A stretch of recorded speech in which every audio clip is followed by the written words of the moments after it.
Assalamu alaikum wa rahmatullahi wa barakatuh. Comparison is almost a sin, especially when we're comparing what we have with others in a way that is belittling of what we have. In a world of social media, it's become so difficult. Everyone showcases things they don't even have at times.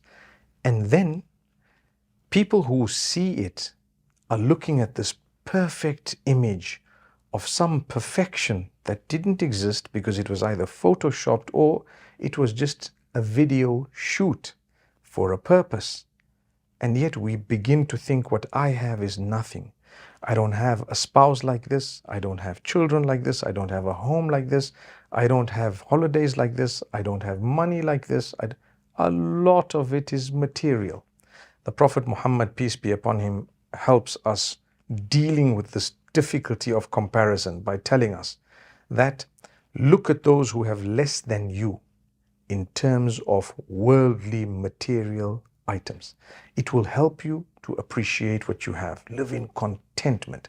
The minute you're going to compare with those who have more, or those whom you and I presume have more because of the deception of the gram, the deception of social media, then we're going to struggle. So when you look at those who have less than you, what happens?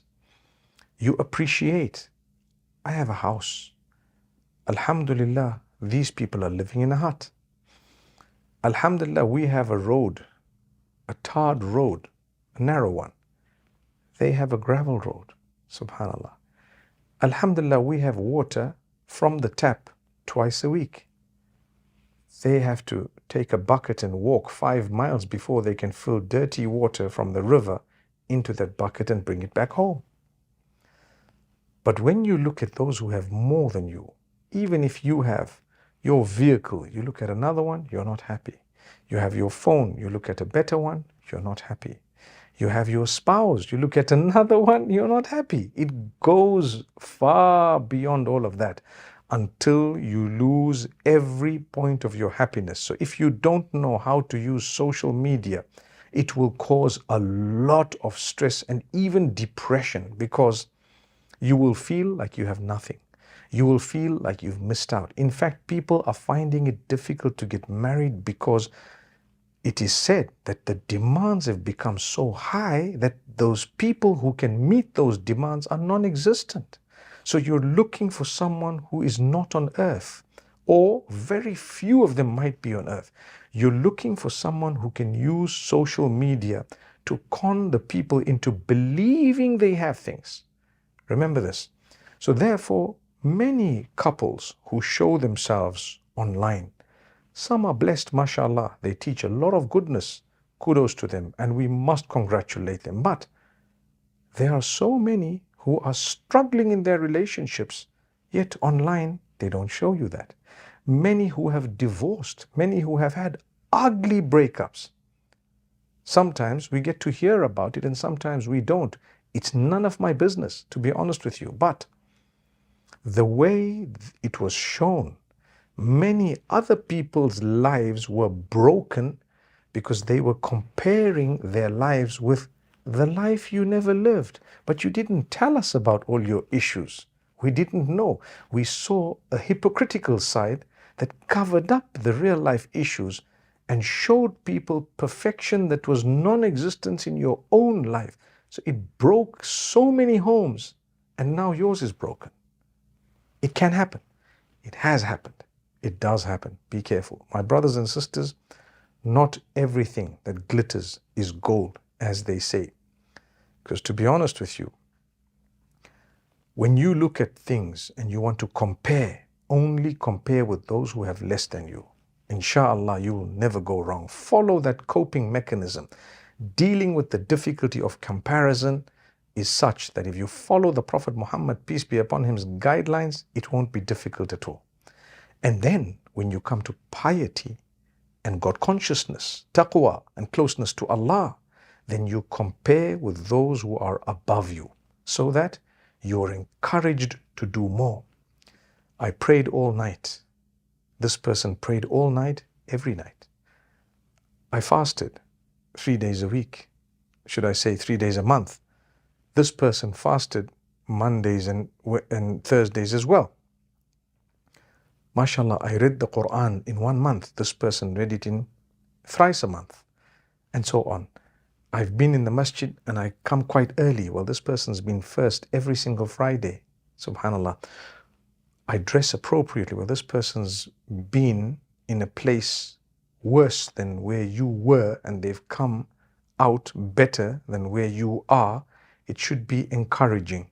Like I say, Allah knows your struggles. We congratulate you as you walk through the paces and as you build and grow in your closeness to Allah. Congrats, because you will be an inspiration to so many others. You will. And when you're an inspiration in piety and God consciousness to others, then congratulations, you get a full reward for those who followed suit. For example, it was not easy for you to wear the hijab. People saw your journey, you showed it to them with the idea of helping them. And as they grew, seeing you grow, you get a reward for that growth of theirs. And nowadays on social media, they could be millions that you don't even know about. So you get a good reward. But when you show your backward movement, some people have done it online. They've, very few, but they've done it. They've taken off their hijab and thrown it away and said, that's it. Very few have done it. But why do that online? When you're a believer deep down, it's going to be tough for you to deal with that, because if others were inspired by this action, they would be few in number, but it's still one is damage. And if they followed suit after they were on the right path, then you led them astray. And if that was the case, then perhaps if you're a believer like I am, you would believe that you would earn a sin for that. But if you're not a believer at all, then that's between you and Allah subhanahu wa ta'ala. I know, because people have argued that I don't believe. So what's the point? Well, then we're not addressing you, subhanallah. So what I'm saying, if you want to set an example, set a good example. If there is a bad thing to be done, at least don't be proud of it. Don't show off something bad. The hadith speaks about people remaining in goodness for as long as they do not commit that which is displeasing to Allah openly, and they're not proud of it. Still, you remain in goodness. The minute you're proud of it and you expose it and you're showing it and everyone is excited about the sins they're committing and whatever, as believers, then Allah says, now you've entered red territory, because the goodness is void. May Allah Almighty strengthen all of us. Going back to the issue of comparison. So when you compare, remember those two things. Do not compare with people, because even if it were true about them, you would lose the contentment you have. You would always be wanting more, and you may never get to that level. To be able to adjust your life to exactly what you own and what you have is a gift of Allah. Be happy with it. I have my little home. We eat the same thing every day, and on the weekend, it changes once. People don't have food. People can't eat. People don't have a meal. Subhanallah, we have 1 meal a day. Well, some people have no meals. Some people eat once every 2 days. They just drink a bit of liquid and fluids. We have water. We don't have juices and drinks. They don't even have water. Subhanallah. Again, look at our brothers and sisters in Palestine and so many other places on earth. How they are struggling, Allah alone knows. I've always said we as an ummah have failed them. May Allah forgive us for that failure. Nonetheless, if you want to compare your lives with theirs and see how thankful you become and see how small your problems become, if any at all. May Allah Almighty strengthen us. Remember, comparison is almost sinful if you are going to compare in a way that is destructive. So don't ever look at someone else and destroy your life. What you have is a blessing from Allah. Feel it, understand it, appreciate it, be grateful, and see yourself grow. Inshallah. أقول قولي هذا وصلى الله وسلم على نبينا محمد.